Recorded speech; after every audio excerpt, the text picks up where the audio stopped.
नमस्कार, हेमराज भारती चैनल पर आप सभी का स्वागत है। प्रिय बंधुओं, यदि आपने अभी तक हमारे चैनल को सब्सक्राइब न किया हो, तो प्लीज़ हमारे चैनल को सब्सक्राइब करें और यदि कोई वीडियो पसंद आए तो लाइक अवश्य करें। यदि कोई सुझाव हो तो हमें कमेंट में अवश्य दें।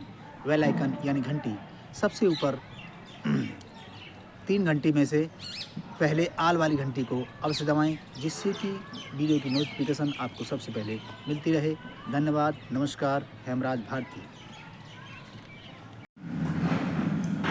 नमस्कार। आज भाइयों हम आपको जो देश में चल रहे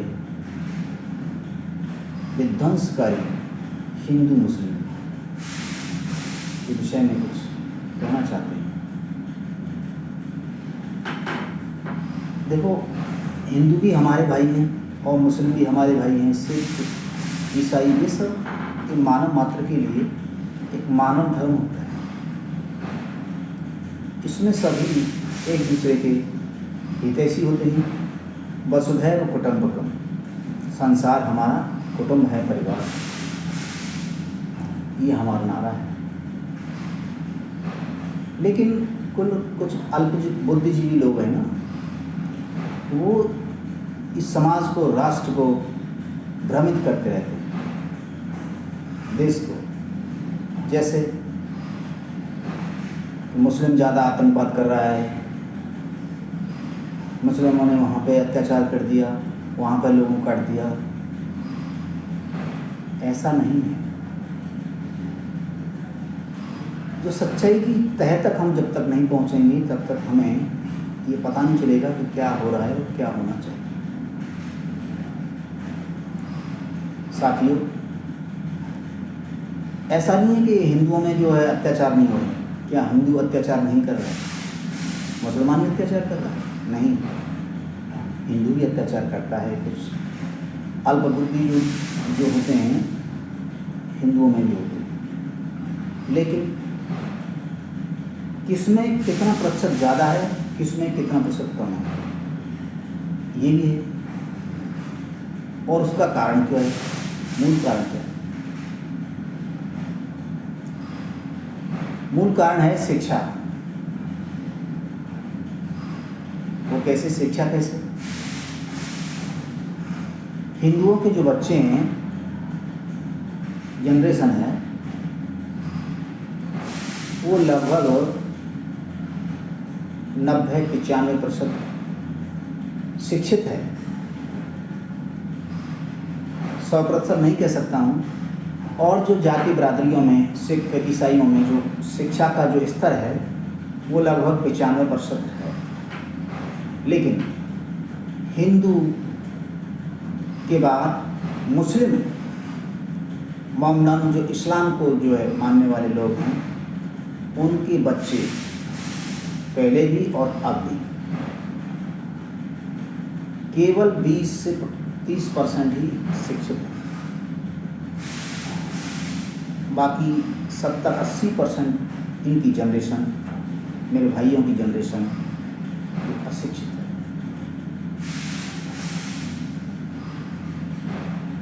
इसी प्रकार आगे बढ़ते हैं। जो व्यक्ति जितना शिक्षित होगा, उसमें संस्कार होंगे,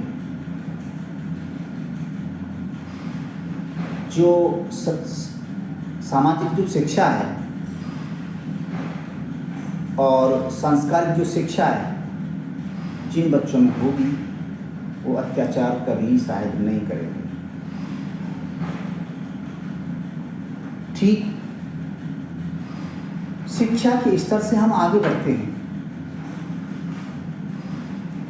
जिनको ज्ञान कम होगा, ये पाप करने से हमें, ये कुकर्म करने से हमें पाप लगेगा, तो वो अत्याचार की रास्ते पर नहीं चलते हैं, अधर्म के रास्ते पर नहीं चलते हैं, दुराचार के रास्ते पर शायद नहीं चलते हैं। जिन बच्चों को ज्ञान नहीं है, संस्कार नहीं है, वो धड़ाम से एकदम तालाब में कूद पड़ते हैं। जो भी कुछ है, हम हैं, क्या करेगा हमारा? हिंदू हो, सिख हो, ईसाई हो, जो करेगा हम इस्लाम में मोहम्मद साहब का रसूल है। जो इस्लाम को नहीं मानता है उसको मारिए, काटिए। जो इस्लाम को नहीं कबूल करता है उसके साथ दुराचार कर सकते हैं। ऐसा नहीं,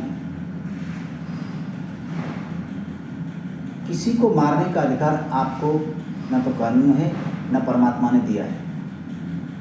किसी के प्रति अत्याचार करने का अधिकार साथियों ना हिंदू को है, न मुसलमान को है, न सिख को, न ईसाई को है। वो अपनी मंत्रणा से, अपने संस्कारों से, कुविचारों से ऐसा करते हैं। शिक्षा के अभाव में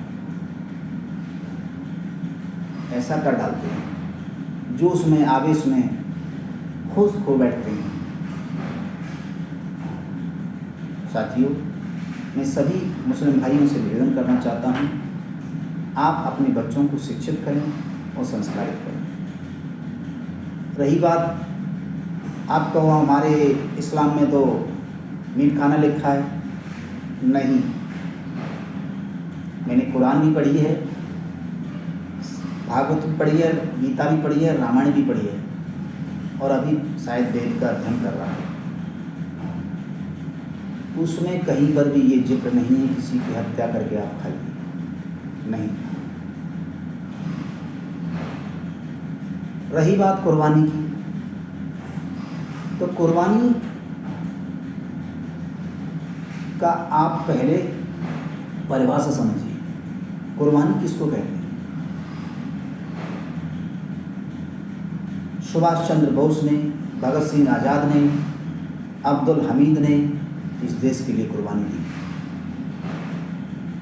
क्या आप देने के लिए तैयार हैं? उनका भाव क्या था?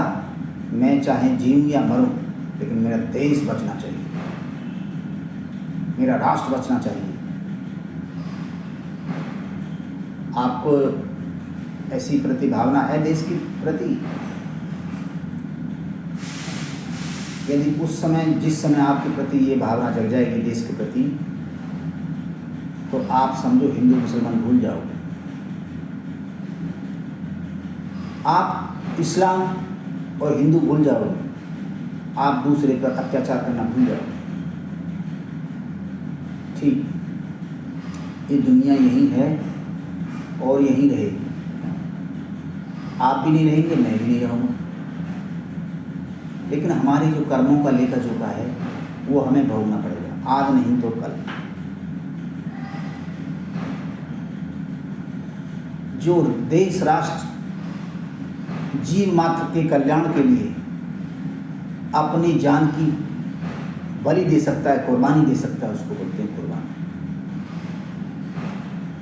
देश राष्ट्र के हित के लिए, भले के लिए, संसार के सुख के लिए, संसार के भले के लिए, दुनिया के भले के लिए अपनी जान की परवाह न करते हुए वो अपना बलिदान दे देता है, उसको कुर्बानी कहते हैं।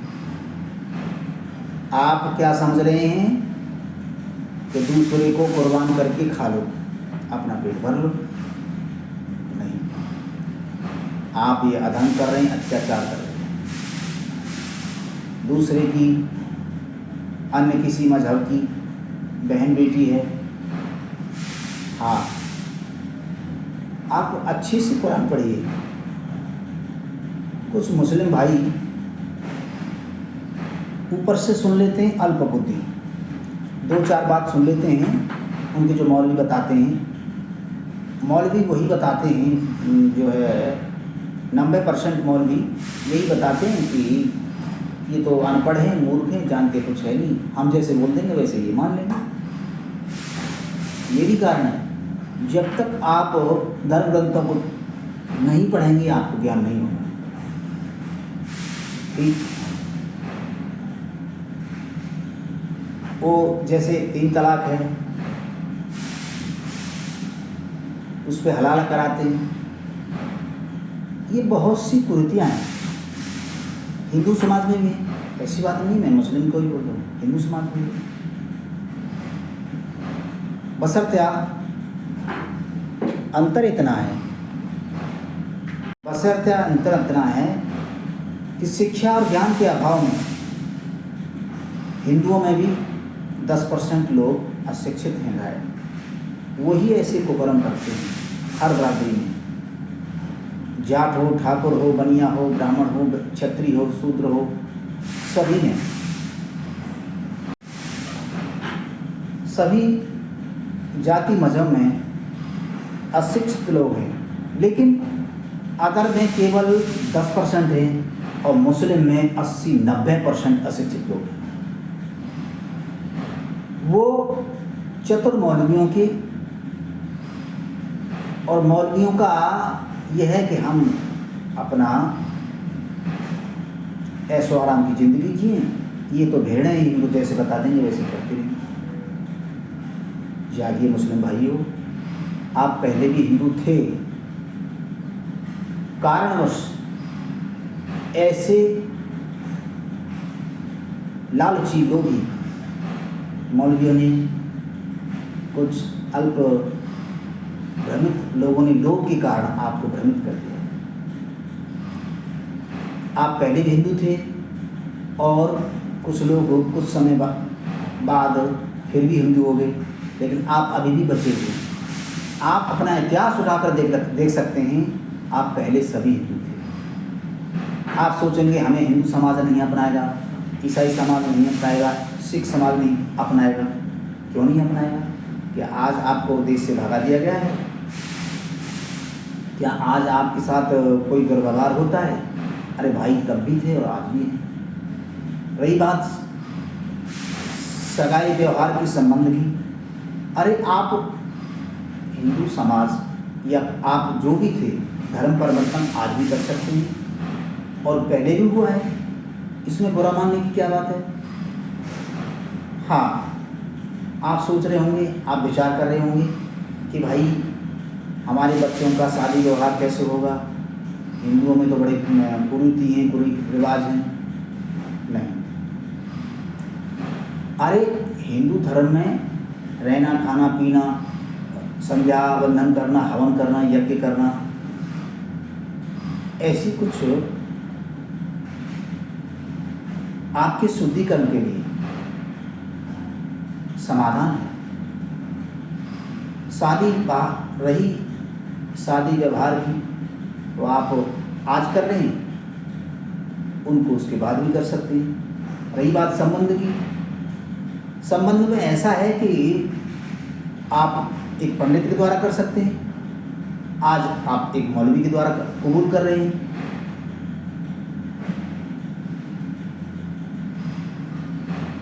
मेरे भाइयों, हमें तानाशाही का जीवन नहीं जीना चाहिए। ये मैं आपसे बार बार निवेदन करता हूँ। हमें शांति और प्रेम और सौहार्द के साथ अपनी ज़िंदगी जीनी चाहिए। जीवन जीने का आपका स्वयं को अधिकार दिया है, न किसी को कानून को है। परमात्मा ने, ईश्वर ने, अल्लाह ने मानव मात्र को जीने का, जीव मात्र को जीने का अवसर दिया है। उसको आप चैन से जी लो, प्रेम से जी लो, आराम से जी लो, या धुआंधार अत्याचार करके जी लो। जिंदगी जीनी तो पड़ेगी, बाकी आपकी रही मर्जी। मैं तो आपसे गुजारिश करता हूँ, निवेदन करता हूँ, आप सभी मुस्लिम भाई इस्लाम धर्म को छोड़कर हिंदू धर्म अपना लें, सिख धर्म अपना लें, और बाकी आपकी मर्जी है। हिंदू धर्म में ऐसी लगभग कुरीतियाँ कुछ भी नहीं हैं। जो अशिक्षित लोग हैं वो भ्रमित हैं, और ऐसे अशिक्षित लोग 10% लोग हैं जो भ्रमित रहे हैं। जो शिक्षा और संस्कार से युक्त व्यक्ति हैं वो सारी बातें जानते हैं। नमस्कार, धन्यवाद। नमस्कार, हेमराज भारती चैनल पर आप सभी का स्वागत है। प्रिय बंधुओं, यदि आपने अभी तक हमारे चैनल को सब्सक्राइब न किया हो तो प्लीज़ हमारे चैनल को सब्सक्राइब करें, और यदि कोई वीडियो पसंद आए तो लाइक अवश्य करें। यदि कोई सुझाव हो तो हमें कमेंट में अवश्य दें। बेल आइकन यानी घंटी सबसे ऊपर 3 घंटी में से पहले आल वाली घंटी को अवश्य दबाएं, जिससे कि वीडियो की नोटिफिकेशन आपको सबसे पहले मिलती रहे। धन्यवाद। नमस्कार। हेमराज भारती।